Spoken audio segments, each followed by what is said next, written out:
श्री शिवाय नमस्तुभ्यम हर हर महादेव। दोस्तों, आप सभी लोग जानते हैं कि 20 जनवरी 2025 यानी मंगलवार को पड़ रही है माघ महीने की गुप्त नवरात्रि द्वितीय तिथि। और दोस्तों, यह वह तिथि है जो माघ महीने में पड़ने वाली सबसे बड़ी तिथि है, क्योंकि यह मंगलवार के दिन पड़ रही है और इसका बहुत ही बड़ा और विशेष महत्व होता है। और इसी दिन किया गया एक दीपक और लौंग का उपाय कभी भी खाली नहीं जाता है। पूजनीय गुरु जी ने कहा है, अगर कभी भी मौका लग जाए और माघ महीने की नवरात्रि द्वितीया मंगलवार को पड़ जाए तो आप लोगों को एक दीपक वाला और लौंग वाला उपाय तो अवश्य करना चाहिए। और इन दिनों का संयोग बहुत ही कम आता है। और दोस्तों, पूजनीय गुरु जी ने अपनी से महाप्राण की कथा में बताया है, इस दिन आपको एक दीपक वाला उपाय तो अवश्य करना चाहिए, क्योंकि ऐसा दिन पूरे साल में सिर्फ एक बार ही आता है। और दोस्तों, आप सभी लोग जानते हैं कि मंगलवार का अगर सबसे बड़ा कोई उपाय है तो वह दीपक वाला उपाय है। तो दोस्तों, इस मंगलवार के दिन आप लोगों को इस एक दीपक वाले उपाय को जरूर करना है। बहुत सारे लोग होंगे जिन लोगों ने इस उपाय को ना किया हो, मतलब पूरा साल निकल गया और उन्होंने किसी भी दिन इस एक दीपक वाले उपाय को और लौंग वाले उपाय को ना किया हो। तो दोस्तों, आपके पास एक आखिरी मौका बचा हुआ है, जो कि 20 जनवरी के दिन है। तो इस दिन आप लोगों को इस वाले उपाय को ज़रूर कर लेना है, भले ही आपने पूरे साल भर इस उपाय को ना किया हो। पर अगर आपने इस उपाय को माघ महीने में पड़ने वाली नवरात्रि द्वितीया के दिन कर लिया इस वाले उपाय को, तो आपको इस उपाय को करने का वह फल मिलेगा जिसकी आपने कभी कल्पना भी नहीं करी होगी। इसीलिए आप लोग इस वाले उपाय को एक बार ज़रूर कर लेना, ताकि आप लोगों के हाथ से यह मौका ना जा सके और आपको इस उपाय को करने का फल मिल सके। दोस्तों, यह उपाय पंडित जी ने अपनी अभी की से महाप्राण की कथा में बताया है, जिस उपाय को आज हम आपको बहुत अच्छे से समझाने वाले हैं। इस वीडियो को देखने के बाद इस उपाय को समझने के लिए आपको कोई और वीडियो को देखने की ज़रूरत नहीं पड़ेगी। तो चलिए दोस्तों, उपाय को शुरू करते हैं। देखिए, यह इस माघ महीने के मंगलवार के दिन यह इतना खास होता है, इतना महत्वपूर्ण होता है। देखा गया है कभी कभी बड़े बड़े पूजा पाठ अनुष्ठा से जो मनोकामना पूर्ण नहीं होते, वह इस माघ महीने के नवरात्रि द्वितीया के दिन एक छोटे से उपाय करने से आपकी मनोकामना पूर्ण हो जाती है। और बहुत सारे लोगों ने इस उपाय को किया भी है और उनको इस उपाय को करने का फल भी ज़रूर मिला है। अगर आप लोग भी इस उपाय को गुप्त नवरात्रि मंगलवार के दिन करना चाहते हैं, तो आप इस उपाय को पहले अच्छे से सुन लेना, समझ लेना, उसके बाद में करना। आपको इस उपाय का फल ज़रूर मिलेगा। और इस उपाय को कर लेने से आपके घर में चाहे किसी भी प्रकार का दुख और समस्या क्यों ना चल रही हो, आपको उसका कारण भी नहीं पता है कि यह समस्या किस कारण से चल रही है। उसका कुछ भी कारण हो सकता है, जैसे पितृदोष हो सकता है या किसी भी तरह का मंगल दोष भी हो सकता है। तो इस दिन आप लोगों को यह वाला उपाय कर लेना है। यह एक ऐसा उपाय है जिस उपाय को अगर किसी विशेष दिन पर किया जाए तो उस विशेष दिन का जो है वह तो हमें मिलता ही मिलता है, पर हमने उस दिन पर इस उपाय को किया है तो हमें उससे भी बड़ा फल मिलता है और फल बहुत जल्दी मिलता है, क्योंकि आप इस उपाय को बहुत ही बड़े और विशेष दिन पर कर रहे हो। तो चलिए उपाय के बारे में बात कर लेते हैं, लेकिन उससे पहले आप लोगों को यह जानना आवश्यक है कि आखिर यह उपाय किस समय करना है, किसको करना है और कैसे करना है। तो चलिए हम आगे आपको वीडियो में एक एक करके बता देते हैं। लेकिन उससे पहले, अगर आप लोग हमारे चैनल पर नए हैं या मेरी वीडियो को पहली बार देख रहे हैं, तो मेरे चैनल को सब्सक्राइब कर लेना और इस वीडियो को लाइक करके कमेंट बॉक्स में श्री शिवाय नमस्तुभ्यम हर हर महादेव ज़रूर टाइप कर देना। और अपने फ़ायदे के लिए, गरीबी दूर करने के लिए इस वीडियो को पूरा देख करके जाना, तभी आपको लाभ की प्राप्ति होगी। यदि आज आपने वीडियो को बीच बीच में से देखा तो आपको कभी जीवन में सफलता हासिल भी नहीं होगी।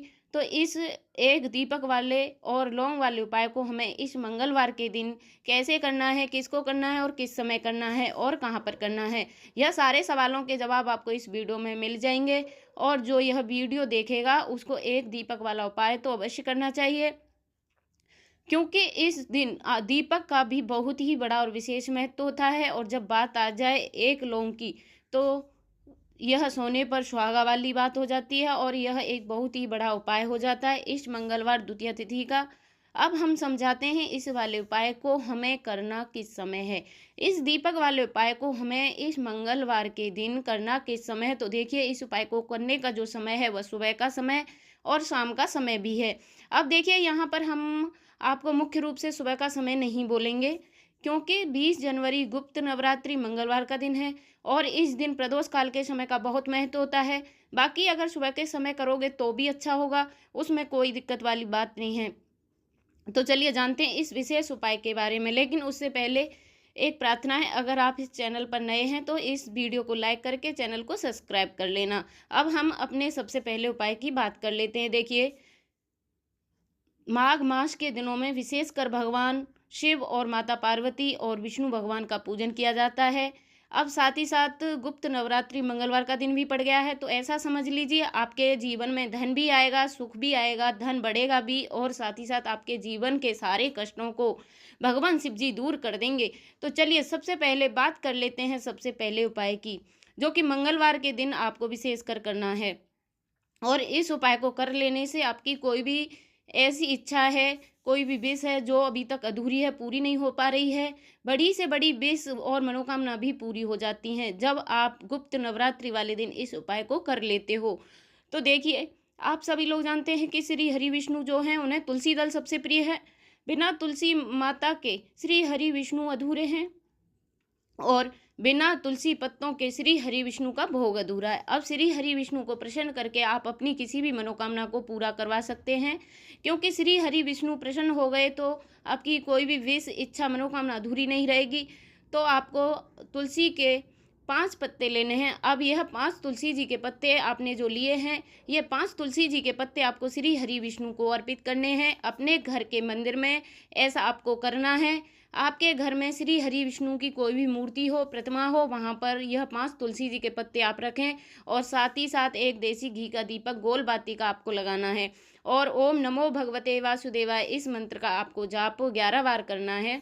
देखो मंत्र कौन सा है, ओम नमो भगवते वासुदेवाय नमः।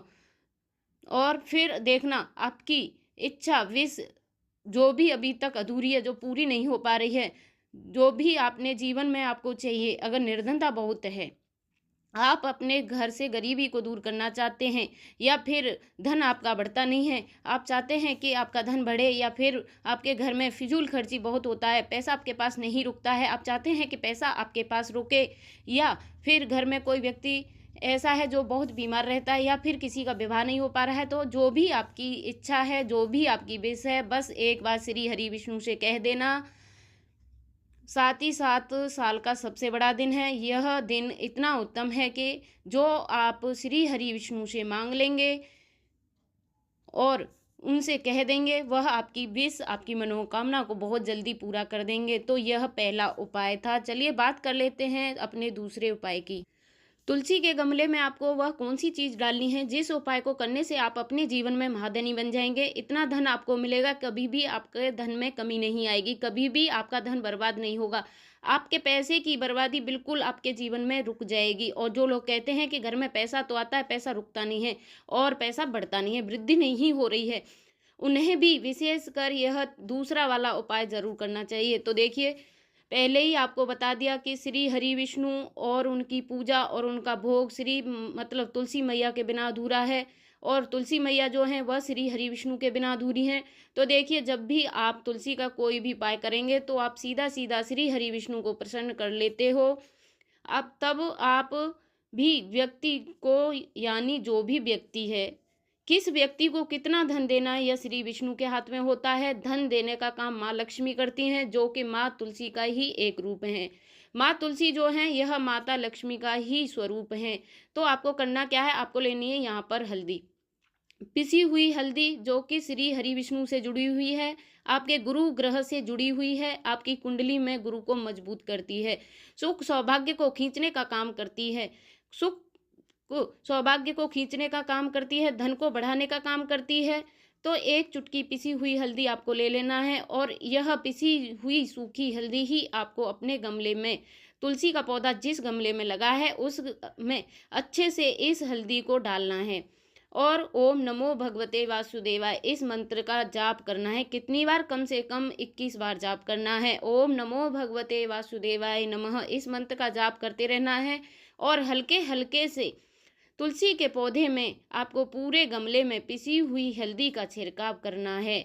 तो देखो, जो भी व्यक्ति इस उपाय को कर लेता है, ऐसा समझ लीजिए अपने जीवन से नहीं, आने वाली 7 पीढ़ियों के जीवन से निर्धनता को और गरीबी को दूर कर देता है। क्योंकि हल्दी जो है ना, यह साधारण हल्दी नहीं है। हल्दी इतनी उत्तम होती है कि रातों रात आपके जीवन में चमत्कार कर सकती है। आपने देखा होगा कि कोई भी शादी होती है, विवाह होता है, कोई भी ऐसा शुभ काम हम करते हैं, उसमें हल्दी ज़रूर लेते हैं। गृह प्रवेश जब हम करते हैं तो हल्दी के स्वास्तिक का निर्माण करते हैं। कोई भी अच्छा काम करने जा रहे हैं, हल्दी उसमें लेते हैं। और हल्दी जो है यह आपके गुरु ग्रह को मजबूत कर देती है। अगर कुंडली में गुरु कहीं न कहीं मजबूत है तो इससे उत्तम उपाय आपको कहीं नहीं मिलेगा। बहुत ही उत्तम उपाय है। तुलसी के गमले में 1 चुटकी पिसी हुई हल्दी डालना है। तो यह बहुत ही उत्तम उपाय है। इस उपाय को आप ज़रूर करना। साल का सबसे बड़ा दिन है, तो इस उपाय को करने से श्री हरि विष्णु और महादेव आपसे न केवल प्रसन्न होते हैं, आपसे इतना प्रसन्न हो जाते हैं कि आपके जीवन में कभी भी गरीबी, निर्धनता को नहीं आने देते हैं। तो चलिए अब बात कर लेते हैं अगले उपाय की। साथ ही साथ कोशिश करें कि इस दिन गाय माता को हरी घास अवश्य खिलाएं। अगर आपको हमारी ये वीडियो पसंद आई हो तो हमारे इस वीडियो को लाइक कर देना और चैनल को सब्सक्राइब कर लेना और कमेंट बॉक्स में लिखें हर हर महादेव, जय माँ लक्ष्मी। अब बात करते हैं अगले उपाय की। हम सभी के घरों में माता तुलसी का पौधा अवश्य होता है। तो देखिए, हमें तुलसी जी के पौधे से सबसे पहले तो 3 पत्ते तोड़ लेने हैं। देखो, एकादशी वाले दिन आपको तुलसी के पत्ते नहीं तोड़ने हैं। तुलसी के आपको 3 पत्ते तोड़ लेने हैं। और इन तुलसी जी के 3 पत्तों को तोड़ने के बाद आपको 1 चुटकी हल्दी भी अपने साथ में ले लेनी है। हल्दी के अंदर आपको जल मिलाकर के पेस्ट के रूप में तैयार करना है। और इसी हल्दी के साथ में आपको एक दीपक भी ले लेना है। दीपक आप मिट्टी का भी ले सकते हैं, आटे का भी ले सकते हैं। और इस दीपक में आपको शुद्ध घी डाल करके इसमें आपको लंबी रुई की बाती का प्रयोग करना है। देखिए दोस्तों, आपके पास 3 तुलसी जी के पत्ते हैं, तो पहला जो तुलसी जी का पत्ता है उस पर आपको सबसे पहले जो आपने हल्दी ली है उसकी एक बिंदी लगानी है। और पहला जो तुलसी जी का पत्ता है, आपके घर में भगवान विष्णु का चाहे कोई सा भी स्वरूप हो, चाहे लड्डू गोपाल जी का स्वरूप हो, या फिर भगवान कृष्ण की आपके घर में प्रतिमा हो, या फिर भगवान श्री राम की प्रतिमा हो, उनके सामने आपको पहला तुलसी जी का पत्ता अर्पित करना है। अब देखिए दोस्तों, आपके पास जो 2 तुलसी जी के पत्ते हैं और आपके पास जो एक दीपक है, इन्हें आपको लेकर के पहुंचना है अपने ही घर में तुलसी जी के घेरे के पास में। देखिए, सबसे पहले तो आपके पास जो 2 तुलसी जी के पत्ते हैं उन पर भी आपको हल्दी की एक एक बिंदी लगानी होगी। और उन दोनों ही तुलसी जी के पत्तों को आपको अपने तुलसी जी के घर में तुलसी जी के पौधे के पास में ही वहाँ पर ही अर्पित कर देने हैं। और इस प्रकार से यह दोनों पत्ते ही तुलसी जी के पौधे के पास अर्पित करने के बाद अंत में जो आपके पास एक लंबी बाती का दीपक है, इसे आपको तुलसी जी के पौधे के पास में ही प्रज्वलित कर देना है। जो भी व्यक्ति अपने ही घर पर इस प्रकार से तुलसी जी की 3 पत्तों का यह उपाय कर लेता है तो उसका परिवार हमेशा खुश रहता है। उसके परिवार में कभी भी कोई संकट उत्पन्न नहीं होता है। और यदि आपके घर में जो भी ग्रह क्लेश है वह भी समाप्त होते हैं। तो इस प्रकार से ये सुंदर सा उपाय आपको करने हैं। अगर दोस्तों आपको यह वीडियो पसंद आई हो तो इस वीडियो को लाइक कर देना और चैनल को सब्सक्राइब कर लेना। मिलते हैं नेक्स्ट वीडियो में, तब तक के लिए हर हर महादेव, जय महाकाल।